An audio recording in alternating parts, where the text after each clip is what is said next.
Coach will start with an opening statement and then we'll go to questions in the room. And then if we have any time, I'll go to questions on Zoom. So, Coach, whenever you're ready. Yeah, just really big win for us today. Obviously thought we played terrific in the first half, minus a few defensive rebounds. I do think the 5 points at the end of the first half was big for them to give them momentum. They made some adjustments. We didn't play as well in the second, probably got a little rattled by the crowd and just Pitt played better, which we anticipated, but really just for my group to bounce back in overtime and to finish the game the way we did, I just couldn't be more proud of them. We've had a couple of other overtime games we haven't been able to finish. In this environment against this team, I have a lot of respect for Jeff, the job he's done, and this group of guys that they're coaching. I really like their team too. So this was a big win for us. Which would Pitt do to shut off or cut down on some of the 3-point shots he was doing? Yeah, they went smaller lineup. They switched some things. We probably hadn't prepared as much for that, and that's a little bit on me. And then we probably just didn't finish some things around the basket area like we needed to. I thought we had some advantages that we didn't take advantage of. We didn't see maybe we call it the Gretzky pass or the one more pass to have a better angle. That's a little bit of the crowd, the noise, we're losing a lead, a little bit of anxiety, and I think there were a lot of factors that worked. Them playing really hard that rattled us for a few possessions for sure, and we didn't handle it very well. So that was obviously a good move by Jeff and his staff. What were you guys able to do in the final 3 minutes? I think that only had one basket in the final 3 minutes of regulation. It was close to tie it. What did you got to do to? Well, we switched some too. Then obviously we went to some switching because both teams downsized and played smaller lineups. We took Locken out of the game. One of the Grams was hurting us on a couple pick and pops, and our other coverage we didn't do a good job. We had miscommunication, and so we tried to simplify some things too, and just. The game turned a little one-on-one.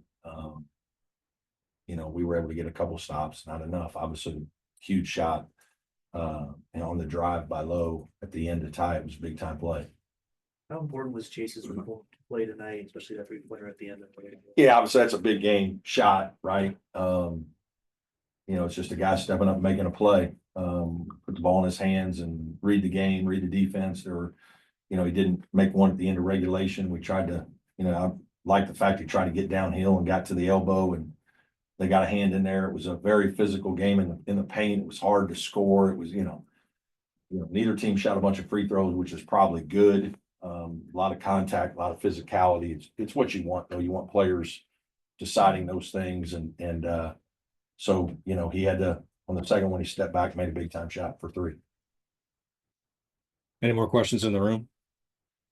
All right, we got time for a couple on Zoom if you want to go ahead. Hey, Brad, this is Larry. I guess how much more impressive is it given that Locken really wasn't much of a factor, and plus Ian's back issues he continues to deal with, y'all were able to cut it out? Yeah, Ian's just been a warrior. He practiced, a few minutes on Friday, mostly non-contact, just to move. He just a warrior. He got a couple big time rebounds, one late on the offensive kick out. He got another defensive rebound. He's just a warrior and plays so hard. Victor had a little bit of a tough night. It was, he didn't handle some of the physicality at the rim very well. I thought he did some good things in the first half on defense. So for that, I thought he was very productive, but offensively he couldn't find any kind of rhythm today. And then we went small with Wiggins. So but this was good for us to win a game like that. We haven't won as many when Victor hasn't played as well. And how about Dylan's just overall feel and confidence and decision making in a setting like this? Yeah, he's always been a good, had a great assist turnover his whole career. It's always something I've liked about him is, he doesn't put the ball in jeopardy very much. Today he had 6 assists, maybe no turnovers. Tremendous line. He made a couple threes. Obviously, he's been working on that. He shot the ball here last night really well. We were in the arena shooting, and he was lighting it up. So I know he felt good coming into the game. And I just talk about he's got great spirit. He's an energy giver, and certainly he provides that off the bench for us. Just a guy with great confidence and and talk and energy for our team. Any more for coach? Okay. Thank y'all. Yeah.